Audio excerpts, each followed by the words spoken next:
વાઘોડિયામાં આવેલી doctor NG Shah સાર્વજનિક હાઈસ્કૂલના 75 વર્ષ પૂર્ણ થયા, જેના ભાગરૂપે તેઓ દ્વારા અમૃત મહોત્સવની ઉજવણી કરવામાં આવી।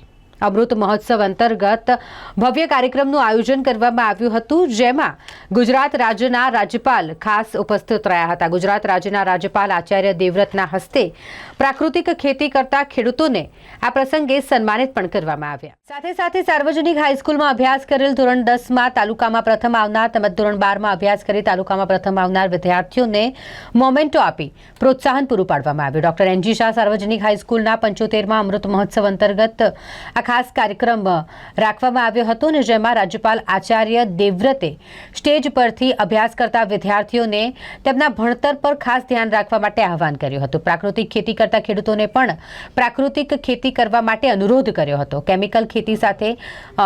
કેમિકલની ખેતીમાંથી છુટકારો મેળવીને પર્યાવરણને નુકસાન જે કેમિકલથી થઈ રહ્યું હોય તેને થી દૂર રહી પ્રાકૃતિક ખેતી કરવા માટે તેમને જણાવ્યું હતું। આ તમામ જે ખેડૂતો છે જેઓ પ્રાકૃતિક ખેતી કરી રહ્યા હોય તેમણે સન્માનિત કરવામાં આવ્યા હતા। ખાસ કરીને આ કાર્યક્રમમાં રાજ્યપાલ દેવવ્રતજીએ વિદ્યાર્થીઓને ભણતર પર ધ્યાન કેન્દ્રિત કરવા માટે આહવાન કર્યું હતું। इस आयु में आप बहुत परिश्रम से इसका पढ़ाई में ध्यान लगाओ, मन को एकाग्रचित करके लगाओ। क्लासरूम में बहुत मन को एकाग्र करके पढ़ाई करोगे तो आपकी वो पूंजी बनेगी जो सारी जिंदगी काम आएगी। और प्यारे बच्चों, ये जीवन है ना जो आपका, आप यहाँ ज्यादातर ऐसे 8वीं 9वीं 10वीं 12वीं तक के बच्चे हैं। अगली बात ध्यान से सुननी है आपने, ये आपकी जो आयु है ना 8वीं 9वीं क्लास से ऊपर जब चलती है तो इस आयु में हार्मोन्स चेंज होते हैं, शरीर में नए नए परिवर्तन होते हैं और उसके परिणाम स्वरूप आप बुद्धि से कम सोचते हैं, दिल से ज्यादा सोचते हैं। और दिल से लिए हुए निर्णय हमेशा खतरनाक होते हैं और बुद्धि से लिए निर्णय सदा सुखदायी और आपका कल्याण करने वाले होते हैं। इसलिए प्यारे बच्चों, ये जो फिल्मी दुनिया है ना जिसमें दिल पे ही लड़ाई चलती है, उससे बच के रहो। ये मोबाइल का गंदा नाटक जो चलता है, इससे बचो। जो बच्चे इस उम्र में आपकी में अपने आप का समर्पण अपने माता पिता को करते हैं और गुरुजनों के प्रति करते हैं, वो बच्चे जीवन में सदा आगे बढ़ते हैं। और जो इस उम्र में स्वयं निर्णय लेते हैं, आपकी आयु इस समय अनुभव कम वाली है और आपके माता पिता इन अनुभवों से निकल चुके हैं, गुरुजन निकल चुके हैं। वो जिंदगी की पढ़ी हुई किताब से जो ज्ञान देंगे वो बहुत मूल्यवान होता है। इसलिए प्यारे बच्चों, जिंदगी में कभी भी किसी संकट से घिरते हो, किसी भी प्रकार की समस्या आपके सामने आती है, तो अपनी उस समस्या को छिपाओ मत, बिल्कुल मित्रवत बेटियां अपनी मां को बताएं, बेटे अपने पूज्य पिता को बताएं, बेटियां स्कूल में अपनी टीचर लेडी टीचर को बताएं, बेटे अपने पुरुष टीचर को बताएं। किसी भी समस्या कोई भी है उसे साझा करो, आपको समाधान मिलेगा और आप बहुत बड़े संकट से बाहर आकर के सुख से जीवन जी सकोगे। यदि आप इस बात का ध्यान रखेंगे, पढ़ाई अच्छी ढंग से करो। जीवन में कई प्रकार के संकट आते हैं, सबके आते हैं, उनका समाधान देने वाले माता पिता गुरुजन हैं, उनके संपर्क में आओ और अपने स्वास्थ्य का ध्यान रखो। आजकल बालक बाजारों में ऊट पटांग चीजें खाते हैं और बीमार हो रहे, चाउमीन, पिज्जा, बर्गर, चॉकलेट, पता नहीं क्या क्या आ गया डंगा। जो आपके स्वास्थ्य को खराब करने वाला है, इनसे बच करके आपके घरों में मां जो भोजन पकाती है उसका ही आस्वादन करोगे तो स्वस्थ रहोगे। और सदा अपने संस्कार, जो हमारे अध्यापकों की भी जिम्मेदारी है और माता पिता की भी जिम्मेदारी है, जो अपने बालकों पर हर समय नजर रखें और उनको कभी भी कुसंगति में न जाने दें, व्यसन में न जाने दें, किसी भी प्रकार के गंदे विचारों से उनको बचा के रखें। ये मां, पिता और गुरुजनों का परम कर्तव्य है। यदि हम ये काम करेंगे तो हम भावी अच्छी संतानों का निर्माण करके एक अच्छे परिवार का निर्माण करेंगे।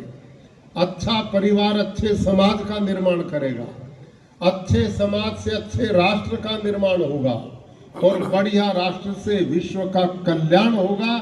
यही तो भारतीय संस्कृति थी, यही तो हम पढ़ाते थे। सारी दुनिया हमारा परिवार है और परिवार का हर व्यक्ति सदाचारी हो, धर्मात्मा हो, जितेंद्रिय हो, परोपकारी हो।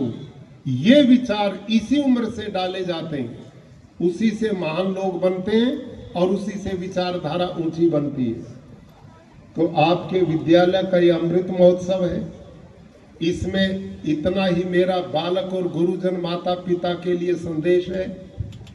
आप यहाँ कुछ खेडूत भी आए हैं और खेडूत के बारे में, किसानों के बारे में, हमारी जो गुजरात राज्य की विश्व और भारत की पहली प्राकृतिक यूनिवर्सिटी बनी हलोल में और उसके वाइस चांसलर आदरणीय C.K. टिम्बड़िया जी हमारे बीच में उपस्थित हैं। बहुत लगन से प्राकृतिक खेती के मिशन को ये आगे बढ़ा रहे हैं और मुझे पता लगा है कि बाघोड़िया युवक मंडल एजुकेशन ट्रस्ट ने भी अपने विद्यालय में ही, अभी मैं देख के आया हूँ, कुछ भूमि का टुकड़ा यूनिवर्सिटी को सौंपा है और इसीलिए कि यहाँ पर प्राकृतिक खेती का मॉडल बने, पंचस्तरीय मॉडल बने, जिसको देख करके अड़ोस पड़ोस के खेडूत भाई अपने खेतों में भी प्राकृतिक खेती की ओर आगे बढ़े। खेडूत भाइयों और कुछ श्रेष्ठी जनों, आप दोनों से मेरा निवेदन है कि इस समय भारत की धरती हमने यूरिया, DAP, केमिकल, जहर डाल डाल करके धरती को बंजर बना दिया है, पत्थर बना दिया है। भारत की धरती पानी नहीं पीती और उसका परिणाम भूमिगत जल घटता जा रहा है। बिल्कुल गलत पाई गई।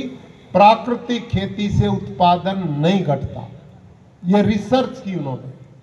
और गुजरात में लाखों किसान इस समय प्राकृतिक खेती करते हैं।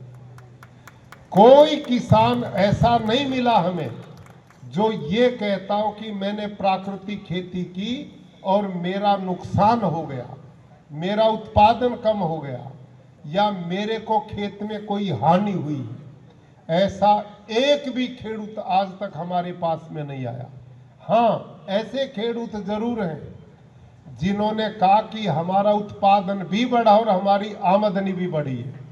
कल मैं साबरकांठा डेयरी में था, इस समय मैं कल वहीं भाषण दे रहा था और साबरकांठा में आपकी तरह हजारों किसान थे। उनमें प्राकृतिक खेती के किसानों ने वहां पर अपने स्टॉल लगाए थे।